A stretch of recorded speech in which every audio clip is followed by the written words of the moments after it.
그 목사님의 사모가 조이스인데 이 사모님은 어릴 때부터 신앙의 가정에서 태어나서 아주 열심히 신앙생활했어요. 음악 공부를 해서 이제 교회에서 반주를 하고 하나님을 찬양했어요. 그런데 사탄에게 굉장히 시달림을 많이 받은 거예요. 사탄이 와서 이 사모님 조이스의 귀에다가 이렇게 얘기해요. 너는 21살에 죽을 거야. 21살밖에 살지 못해. 그렇게 와서 속삭입니다. 그러니까 어릴 때부터 21살에 죽는다는 그게 마음속에 있는 거예요. 그러니까 두려움과 불안감과 그런 속에서 신경 안정제를 먹으면서 살았어요. 그러다가 어느 날 이 조이스가 하나님 앞에 자기의 문제를 내어놓고 울면서 기도하는데 성령께서 역사해 주십니다. 성령께서 조이스에게 이렇게 이야기합니다. 한 번만이라도 찬양하는 너의 삶을 살아라. 그런 마음을 다 드는 거예요. 조이스는 어려서부터 교회에 반주를 했고 열심히 찬양을 했지만은 그녀가 드린 찬양은 초점이 없는 그런 찬양이 그냥 습관적으로 드린 찬양이었어요. 그래서 하나님께서는 습관적으로 드리는 찬양이 아니라 삶을 쏟아부어서 찬양하기를 원했습니다. 그래서 조이스는 하나님께서 자신을 헌신하는 마음을 가지고 찬양과 경배를 드렸습니다. 그래서 하나님께서는 그녀를 짓누르고 있던 어둡고 무거운 세력들을 완전히 쫓아내 주십니다. 지금 오늘 우리가 하나님께 드리는 찬양과 경배는 하나님의 주권에 우리를 온전히 맡기는 그러한 찬양이 되입니다. 그럴 때 하나님께서 우리의 삶을 주관해 주신다고 하는 사실을 오늘 우리가 기억해야 됩니다. 여러분, 오늘 우리가 습관적으로 드리는 예배, 습관적으로 드리는 찬양, 그 하나님 별로 기뻐하시죠. 그래서 찬양을 하더라도 하나님 앞에 우리의 온 마음을 쏟아놓고 찬양하는, 또 예배도 마찬가지입니다. 제가 어제 우리 친구 목사님, 태교 사람교회 그 목사님한테 1월 달에 자기네 재직 헌신에 대해 와서 설교 좀 해주세요. 그런 부탁을 받고, 이거 헌신에 대해서 한번 다시 생각해봤어요. 헌신이 뭐냐? 몸을 하나님 앞에 드리는 게 헌신이잖아요. 자, 그러면 헌신이라고 하는 것은 몸을 하나님 앞에 드린다. 그 몸을 그냥 드리는 게 아니라 내가 제물되어서 드리는 거잖아요. 근데 그게 뭐예요? 그게 예배예요. 그래서 그 생각은 오늘 우리가 예배가 헌신이에요, 사실. 그런데 습관적으로 그냥 드리는 예배는 헌신이 아니에요. 내가 하나님 앞에 제물이 되어서 드리는 예배. 하나님은 그런 예배를 받으시기를 원하신다.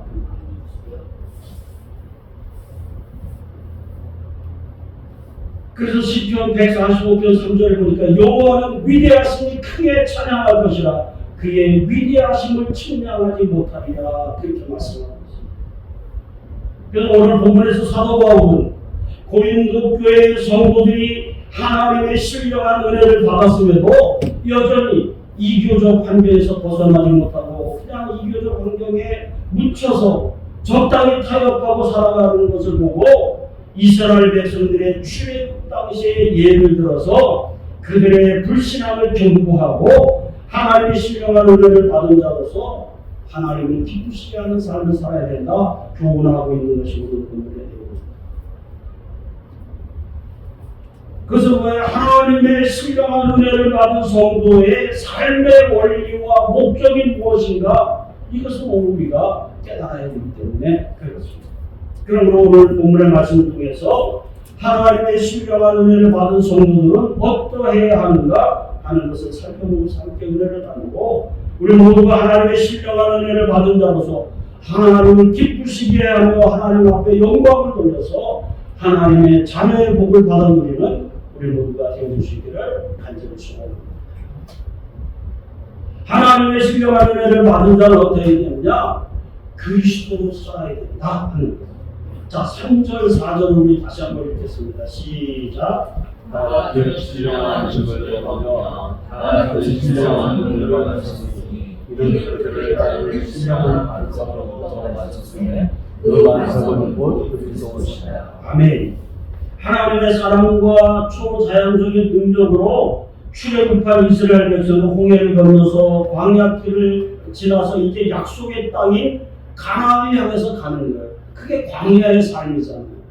근데 광야에서 살 때에 하나님께서 그들을 구름 기둥과 불 기둥으로 인도하시고, 그래서 안전하게 보호하시고 또 인도해 주셨어요. 그러면서 그들은 하나님의 백성이라고 하는 정체성을 갖게 된 거예요.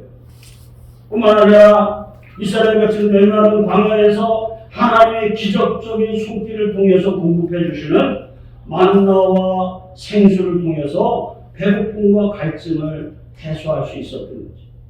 이스라엘 백성들이 농사 지어서 먹은 게 아니에요. 자신들이 무엇을 해서 먹고 사는 게 아니에요. 언제 떠날 수 없는 것, 그거 언제 떠날지 모르는 거잖아요. 구름 기둥이 움직이면 같이 움직여야 했기 때문에 농사 지을 수가 없었어요.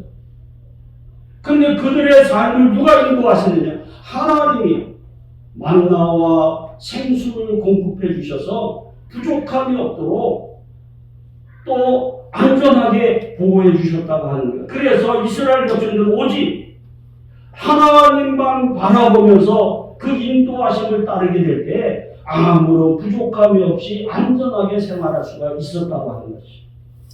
따라서 하나님의 은사를 신령한 은사라고 하듯이 성령의 역사로 공급된 만나와 반석에서 나오는 음료를 신령한 음식과 신령한 음료다, 그렇게 부르는 것입니다. 그런데 왜 이 신령한 음료와 신령한 음식이라고 했느냐? 이것은 신약시대에 예수 그리스도께서 생명의 떡이시고 생수가 됨을 예표하는 것이다. 그래서 만나와 생수는 그냥 그것이 하나님이 공급해 주신 것인데, 신약의 성도들은 그러면 무엇을 먹고 무엇을 마셔야 안전하게 살 수 있느냐? 바로 영원한 생명의 떡이 되시고 영원한 생수가 되시는 예수 그리스도를 통해서 안전하고 부족함이 없는 삶을 살 수 있다고 하는 것을 예표해 주시고 있다 하는 것이죠. 그래서 영적 이스라엘 백성으로 하나님의 신령한 은혜를 입은 고린도 교회 성도들에게 가장 절실히 필요한 것은 신령한 음식과 신령한 음료의 근원이신 예수 그리스도다. 그래서 고린도 교회 성도들은 광야에서 이스라엘 백성들이 하나님을 바라보고 의지함으로 안전하고 부족함이 없는 삶을 살았던 것처럼 생명의 떡이시고 생수가 되시는 예수 그리스도로 살아가게 될 때 그들도 부족함이 없고 안전한 그런 복된 삶을 살 수 있을 것이라고 하는 것을 지금 알려주고 있는 거죠. 그러나 여러분, 대다수의 이스라엘 백성들이 그럼에도 불구하고 가나안 땅에 들어가지 못하고 다 대부분 광야에서 죽고 말았어요. 왜 그러느냐? 왜 이스라엘 백성들이 대다수가 광야 생활 가운데 죽고 말았느냐? 그것은 바로 하나님께서 주신 은혜를 잃어버리고 하나님께서 베풀어 주신 신령한 음식과 신령한 음료를 먹고 마시면서도 감사하기보다는 애굽에서 먹던 고기와 부추와 마늘 등과 같은 것 또 다른 것을 요구하면서 기력이 쇠하여졌다고 불평과 원망을 쏟아놓은 거예요. 그래서 하나님은 그런 그들의 모습을 기뻐하지 않으셨다. 그러나 하나님을 원망하고 불평하면서 애굽의 것을 추억하며 애굽의 것을 더 좋아하면서 불순종하는 이스라엘 백성들을 광야에서 징계하십니다. 그래서 그들은 약속의 땅 가나안에 들어가지 못하고 광야 생활 가운데 다 멸망당하고 말았다 하는 것입니다. 그러므로 성도들이 은혜를 받고 세례를 받았다고 할지라도 예수 그리스도를 의지하지 아니하고 힘들고 어렵고 내 생각대로 되지 않는다고 세상을 바라보고 세상 것을 의지하고 불평하고 원망하고 불순종한다고 한다면 바로 이스라엘 백성들처럼 하나님의 나라를 유업으로 받지 못하고 멸망당하게 될 것이라고 하는 것을 오늘 본문에서 우리에게 교훈해주고 있습니다. 여러분, 저와 여러분이 교회 생활을 하면서 하나님의 은혜로 세례를 받았어요. 그 성찬에 참여하기도 하고 신앙생활한다고 하지만은 그럼에도 불구하고 우리의 삶이 하나님을 기쁘시게 하지 아니하고 세상 것 바라보고 세상 것 의지하고 세상을 따라 산다고 한다면 그것은 하나님이 기뻐하시는 것이 아닙니다. 바로 이스라엘 백성들처럼 하나님의 징계의 사랑을 받을 수밖에 없다고 하는 것을 오늘 우리는 기억해야만 될 줄로 믿습니다. 그래서 성도들은 은혜를 받는 것도 중요하지만 그보다 더 중요한 것은 은혜를 간직하는 것. 하나님이 베풀어 주신 은혜를 간직하는 것. 하나님의 은혜로 우리가 자유함을 얻었다고 해서 내 마음대로 사는 것이 아니라 그리스도로 살면서 베풀어 주신 은혜에 감사하고 하나님을 기쁘시게 하는 삶을 살아야 바로 영원한 하나님 나라에 들어가는 그러한 복된 삶을 살게 되는 줄로 믿습니다. 그래서 여러분, 저와 여러분이 오늘 이 세상을 무엇으로 사느냐, 여러분이 가진 지식이나 여러분이 가진 돈이나 여러분이 가진 권세로 사는 게 아니라 바로 예수 그리스도로 살아야 된다고 하는 사실을 오늘 본문에게 가르쳐주고 있습니다. 저와 여러분이 그러한 삶을 살아가시기를 바랍니다. 두 번째로는 하나님의 신령한 은혜를 받았다고 한다면 악을 물리쳐야 됩니다. 자, 6절 다시 한번 읽겠습니다. 시작. 이러한 일은 우리의 본보기가 되어 우리로 하여금 그들의 악을 즐겨하는 것 같이 즐겨하는 자가 되지 않게 하려 하니. 아멘. 자, 이스라엘 백성들 대부분이 약속의 땅인 가나안에 들어가지 못하고 광야에서 멸망받은 것 무엇 때문에? 하나님 앞에 불순종하고 불신앙으로 악을 범해서 하나님을 기쁘시게 하지 않았기 때문입니다. 따라서 하나님이 베풀어 주시는 은혜에 감사하지 못하면 불평과 원망이다. 여러분, 하나님의 은혜에 감사하지 못하면 반드시 불평과 원망이 나오게 돼요. 이건 하나님의 은혜뿐 아니라 가정생활에서도 마찬가지입니다. 부모님의 은혜를 알지 못하면 불평과 원망이 나오게 돼요. 그렇잖아요. 어제 제가 밤에 영화를 보는데 외국 영화예요.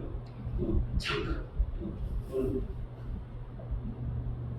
아버지가 도박에 빠졌어요.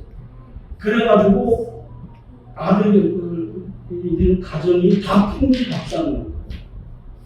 그래 아들은 또 아버지 도박비 때문에 나쁜 그 세력들, 말하자면 마약들과 깽단한테 쫓기는 신세가 있어요. 아버지 도박빚을 네가 갚아라. 근데 이제 아버지를 만나게 되는데 아버지가 이렇게 이야기해요. 아들아, 너 나 때문에 위험에 빠져 있으니까 빨리 여기서 벗어나. 그 깽단이 시키는 대로 하지 말고 벗어나, 도망쳐. 그러니까 아들이 그렇게 할 수 없어. 야, 평생 내가 너한테 도움도 못 주고 널 힘들게 하고 지금 이렇게까지 위기에 빠지게 하는데 다 생각하고 더 빨리 도망가서 학교를 가기 위해서 열심히 공부하고 잘 살아. 아들은 끝내 거부합니다. 왜 나는 네 아버지 노릇도 제대로 못했는데 너 그러냐?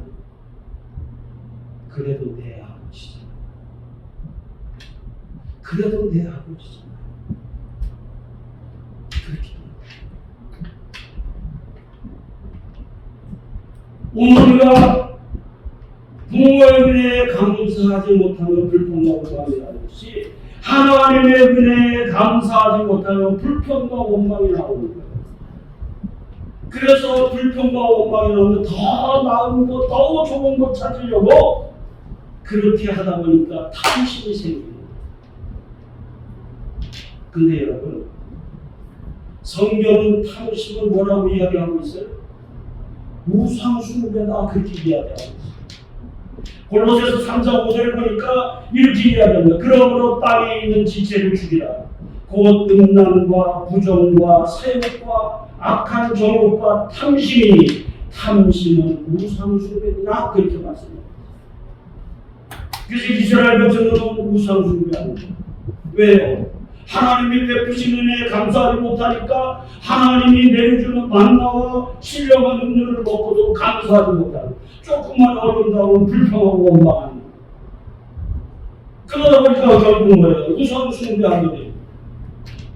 또 다른 쾌락을 찾기 위해서 음행을 하기 시작했고 심지어는 하나님을 시험하기까지 하다가 멸망을 받게 되었다고 하는 사실을 오늘 우리는 기억해야 하는 줄 믿습니다. 이처럼 이스라엘 백성들은 하나님의 은혜로 애굽의 종살이에서 벗어나서 자유함을 누리게 되었지만은 방종으로 인해서 죄악의 열매를 맺어서 하나님 주신 그 자유함을 누리지 못하고 하나님의 징계를 받고 말았다고 하는 사실을 오늘 우리는 기억해야 하는 줄 믿습니다. 사도 바울은 이런 이스라엘 백성의 실패를 도울 삼아서 고린도 교회 성도들에게 악을 물리치고 온전한 구원을 이루어야 된다 하는 것을 교훈합니다. 그래서 11절에 이렇게 이야기합니다.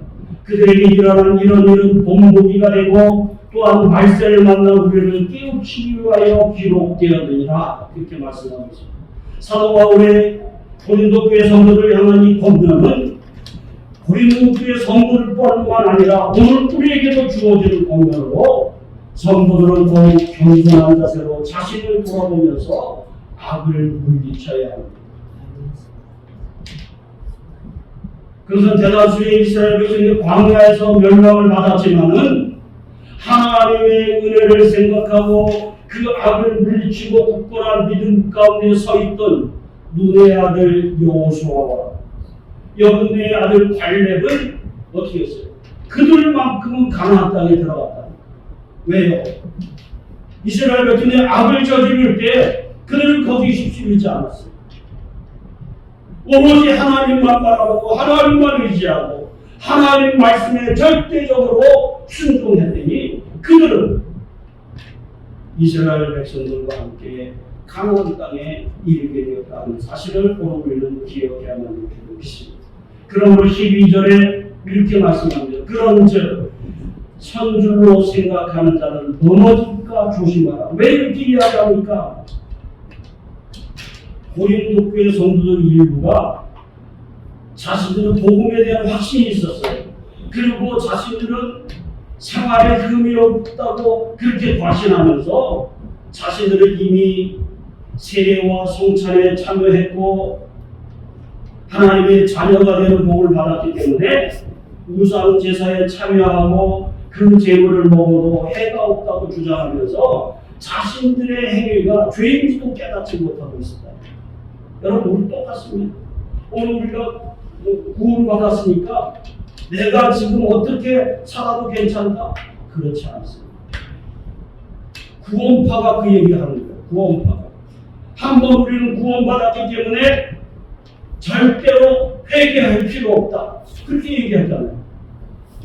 한 번 회개해서 구원받았으니까 이제 회개할 필요 없다. 그렇게 얘기해요. 그게 맞습니까? 그렇지 않아요. 이스라엘 백성들이 누구예요? 누구보다도 하나님의 말씀을 잘 지킨다고 자부하던 사람들이에요. 그런데도 불구하고 광야 생각 가운데 불순종하다 멸망당했다고 하는 사실을 오늘 우리가 기억해요. 이스라엘 백성들처럼 이 고린도 교회 성도들도 자신들이 이미 세례받고 성찬에 참여했으니까 우상의 제물을 먹어도 괜찮다. 그렇게 하시는 거예요. 그것은 이방인들의 주술적 그런 개념으로 이해해서 예수 그리스도의 피 흘림을 통해서 깨끗함을 받았으니까 자신들은 괜찮다. 영적인 교만. 하나님의 말씀에 순종하지 않고 자기 생각을 고집하면서 살았기 때문에 오히려 교회 공동체에 갈등을 유발합니다. 그래서 사도 바울은 이스라엘 백성이 광야의 실패를 본보기로 삼아서 하나님을 기쁘시게 하기 위해서는 시시때때로 다가오는 죄의 유혹을 물리치고 겸손함으로 자신을 돌아보아서 믿음에 바로 서야 될 것을 강조하고 있습니다. 따라서 하나님의 신령한 은혜를 받은 성도는 자기 생각이나 주장이 다른 사람이나 교회 공동체에 유익에 나쁜 영향을 끼친다고 한다면 그것을 포기할 수 있어요. 다시 예를 들어서 이런 거예요. 자, 고린도 교회 성도들이 우상을 직접적으로 가서 경배하고 절하는 건 아니에요. 그런데 우상에게 드려진 그 제물을 먹는 것에 대해서 많은 혼란이 있었어요. 왜냐하면 우상에게 드려진 제물들이 일부는 그 제사를 드린 그 사제들이 먹었지만은 또 많으니까 그거 시장에다 내다 판 거예요. 시장에다 내다 파니까 사람들이 그거 사서 먹는데 어떤 사람이 그거 우상에게 드린 제물인데 그거를 먹음으로 인해서 믿음이 연약한 성도들이 뭐라고 해요? 아니, 그러면 우상에게 우리가 제사 드리는 걸 먹는다고 하는 것은 우상과 교회도 괜찮다는 소리인가? 우상을 섬겨도 괜찮다는 소리인가? 그렇게 오해했다는 거지. 그래서 우상을 숭배하는 죄를 범하게 되는 그런 일이 있었기 때문에 그런 일을 해서는 안 된다 그런 거예요. 다른 사람들에게 죄짓게 하는 일을 해서는 안 된다 그런 얘기예요. 여기서 예전에 제가 그랬잖아요. 안수 집사님이 담배를 뻑뻑 피는 거예요. 근데 성도가 지나가다 보니까 안수 집사님이 담배 피고 있어. 나도 담배 피워도 괜찮나? 그 믿음이 연약한 성도가 그런 것을 보게 될 때에 신앙의 영향을 받을 수가 있단 말이에요. 신앙의 약화를 가져오고 바른 신앙으로 자라가는 것을 하지 못하게 하는 그런 해악을 끼칠 수가 있기 때문에 그런 거 하면 안 된다 그 말이에요. 술 문제도 마찬가지예요. 우리가 술 먹는 거 뭐 한 잔 괜찮지. 괜찮다고 자꾸 양보하는 순간에 다른 사람에게 나쁜 영향을 끼치고 자꾸 자기를 타협하게 만드는 하나님의 말씀에 술 쳐다보지도 말아라 했는데 우리는 술 먹으면 지옥 간다는 소리가 어디냐 이따위 해괴에 망측한 그런 얘기들을 자꾸 하고 자기를 합리화하려고 한다고 합니다. 그것은 옳지 않아요. 그래서 사도 바울이 그런 얘기예요. 고린도전서 8장 13절에 이런 이야기를 하는 거예요. 만일 음식이 내 형제를 실족하게 한다면 나는 영원히 고기를 먹지 아니하여 내 형제를 실족하지 않게 하리라. 이게 사도 바울이 성도들 얼마나 사랑하는지를 이야기하는 거예요.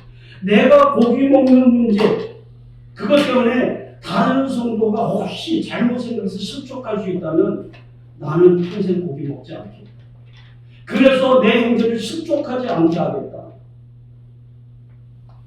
이게 오늘 신령한 은혜를 받은 사람들의 삶의 모습이 되어야 된다 하는 거죠.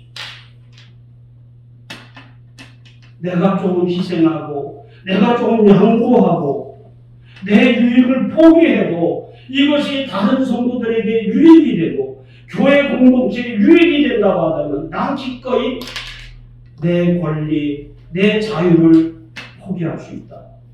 그런 것입니다. 그러므로 신령한 은혜를 받은 성도들은 근심에서 깨어있지 아니하면 탐심으로 우상 숭배하는 죄악에 빠지게 되고 그렇게 되면 또 다른 성도나 교회에도 나쁜 영향을 미치게 될 것이기 때문에 겸손함으로 말씀에 순종해서 악을 물리쳐야 하는 것입니다. 저와 여러분이 오늘 이 시점에서 우리의 삶을 한번 돌아보고 내가 그동안 신앙생활을 한다고 해왔는데 이게 하나님 앞에 죄인지 모르고 행했던 것들이 얼마나 많은지 알 수 없어요. 그런 것들을 돌아보고 그런 것들을 다 회개하고 끊어내고 이제 다시 내가 하나님 앞에 바르고 정직하고 올바른 그러한 삶을 살아갈 수 있기를 다짐하는 그러한 시간이 되기를 원합니다. 그럴 때 하나님이 우리를 기뻐하시고 우리에게 큰 은혜와 복을 더하여 주실 줄로 믿습니다. 마지막으로 오늘 본문에 보니까 자 신령한 은혜를 받았다고 한다면 시험을 이겨야 합니다. 자 13절 또 다시 한번 읽겠습니다. 시작. 하나님의 만나가 시험하게 너희가 당하나 세우나니 오직 하나님을 믿고자 너희가 감당하지 못할 시험 당함으로 가까이 아니하시고 시험 당할 중에 또한 피할 길을 내다 너희로 공히 감당하게 하시느니라. 아멘. 사도 바울은 고린도 교회 성도들이 하나님의 은혜로 복음에 대한 지식을 알고 그들이 자처하는 경건의 삶을 산다고 자부하지만은 그것만으로는 사단의 유혹을 이기고 안전하게 살아갈 수 있는 보장이 되지 않는다 하는 거예요. 그러면 어떻게 우리가 바로 살 수가 있느냐? 하나님의 신실하심이 우리를 이끌어 주셔야 된다. 그 성도들이 비록 하나님의 은혜를 받았다고 하지만은 자신의 욕심에 따라서 살아가기도 하고 또 아니면 사단의 유혹에 넘어가서 실패하기도 하고 고난을 당하기도 하는 것입니다. 그렇잖아요. 우리 신앙생활 한다고 그냥 계속 좋은 일만 일어나는 거 아니잖아요. 내 욕심 때문에 넘어지기도 하고 또 아니면 사단이 유혹해서 넘어지기도 하고 그런 거예요. 그럼에도 하나님께서는 성도들의 그런 실패와 고난을 통해서 우리를 절대로 잘못되게 하시지 아니하고 오히려 그런 것들을 통해서 우리를 연단하시고 또 훈계하심으로 더욱 굳건한 믿음의 손으로 이끌어 주시는 하나님이신 줄 믿습니다. 마치 이런 거죠. 하나님께서 욥을 시험하도록 사단에게 허락하잖아요. 근데 사단에게 허락하는데 거기 단서 조항이 하나 붙습니다. 뭐가 붙습니까?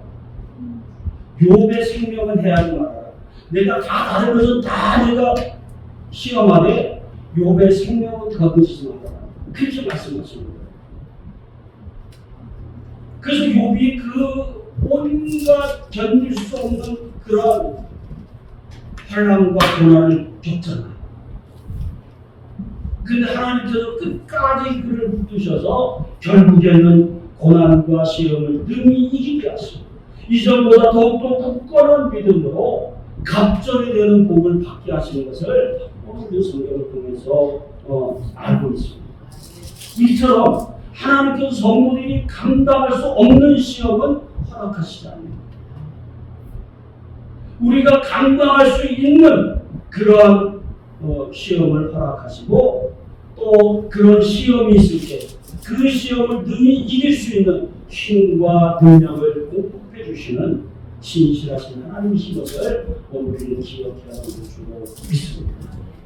그 특별히 종말의 때에는 성도들을 미혹해서 넘어뜨리려고 하는 악한 세력들로 인해서 극심한 고통과 시련을 당하게 될 것이기에 성도들은 어떠한 어려움과 아무리 큰 환난과 유혹이 있다고 할지라도 결코 낙심하거나 시험에 빠지지 말고 하나님께서 반드시 피할 길을 열어주시고 모든 환난과 유혹을 이기게 하실 것이다 하는 그 믿음을 가지고 하나님도 의지하고 순종하고 하나님이 기뻐하시는 자녀로 하나님 앞에 영광을 걸려야 되는 줄로 믿습니다. 여러분, 우리 가운데 여러 가지 환난과 유혹이 있고 핍박이 있다고 할지라도 넘어지면 안 돼요. 거기에 넘어지면 안 돼요. 그럴수록 지금 내가 어려움을 당하지만 하나님이 이것을 통해서 나를 더 강하게 하시고 더 큰 은혜와 복을 주실 것이다. 하나님 분명히 이기게 하실 것이다. 이 믿음을 가지고 그 시험을 이기고 물리쳐야 될 줄로 믿습니다. 그러면 오늘 우리가 사는 이 세상이 비록 광야와 같은 삶이지만은 목자 되시는 주님께서 우리를 푸른 초장과 실만한 물가로 인도하셔서 진정한 안식과 평안을 누리는 복된 삶을 살게 해 주실 것입니다. 여러분, 시험이 올 때 넘어지는 자가 됩니다. 근데 가끔 그런 사람이 있어요. 하나님의 말씀을 듣고 시험 든다? 이것처럼 바보 같은 짓은 없는 거예요. 여러분, 하나님의 말씀이 내 생각과 다를 때 어떻게 하라고 했어요? 내 생각을 내려놓는 거예요. 그리고 이것은 하나님의 말씀이기 때문에 나는 지금 이해가 안 되고 나는 정말로 이 말씀대로 하다가 여러 가지 손해를 볼 것 같기도 하고 하지만은 내 생각 내려놓고 그 말씀대로 순종하고 그 말씀대로 살아갈 때 하나님이 우리에게 그것을 능히 이길 수 있도록 힘과 능력을 주실 줄로 믿습니다. 그래서 우리 믿음이 더욱더 단단해지고 하나님 앞에 더 큰 은혜와 복을 받게 되는 거예요. 그 삶 속에서 이런 것들을 여러분 체험하고 그런 것들을 많은 사람들에게 증거할 수 있어요. 그래서 하나님 앞에 영광이다. 그게 뭐예요? 뭐가 영광이에요? 제가 늘 얘기했지만 박수 치다가 영광입니까? 아니에요. 내 삶을 통해서 하나님이 나에게 이런 하나님의 나를 증거해야 그게 하나님 앞에 영광이에요. 아멘? 그래서 저와 여러분을 볼 때 누가 보여야 된다고 했어요? 예수가 보여야 되는 거예요. 하나님이 보여야 되는 거예요. 그럴 때 하나님의 영광이다 하는 것을 우리가 기억해요. 여러분이 그러한 삶을 살기만 하면 지금 비록 힘들고 어려워도 하나님이 그 가운데서 넉넉히 감당할 수 있도록 해주신다. 근데 우리 조그마한 어려움이 있어요. 뭐부터 나와요? 불평과 원망부터. 그러면 안 된다. 지금 힘들고 어려워도 그럼에도 불구하고 하나님은 지금 여전히 나를 붙잡고 계시고 이 어려움을 능히 이기게 하실 것이라고 하는 믿음으로 더욱 주의 의지를 해주고 있습니다. 그럴 때 너무 이기게 하시고 그 가운데서도 하나님 100% 은혜와 복을 누리게 해 주실 것입니다. 사랑하는 성도 여러분, 이제 말씀하십니다. 우리는 비록 이 세상에 살고 있지만 우리는 하나님의 신령한 은혜를 받은 하나님의 자녀들입니다. 하나님께서 우리에게 그런 신령한 은혜를 주신 것은 우리를 구원하시고 하나님의 자녀로 하나님을 기쁘시게 함으로 하나님 앞에 영광 누리기를 바라셨기 때문에 우리에게 그런 신령한 은혜를 베풀어 주신 것입니다. 따라서 우리는 하나님의 은혜를 깨달아서 우리의 생명의 떡이시고 생수가 되시는 그리스도로 살면서 악을 물리치고 하나님의 은혜에 감사하는 삶을 살아야 합니다. 비록 우리들의 욕심이나 사단의 유혹에 넘어지기도 하지만은 하나님은 절대로 포기하지 않습니다.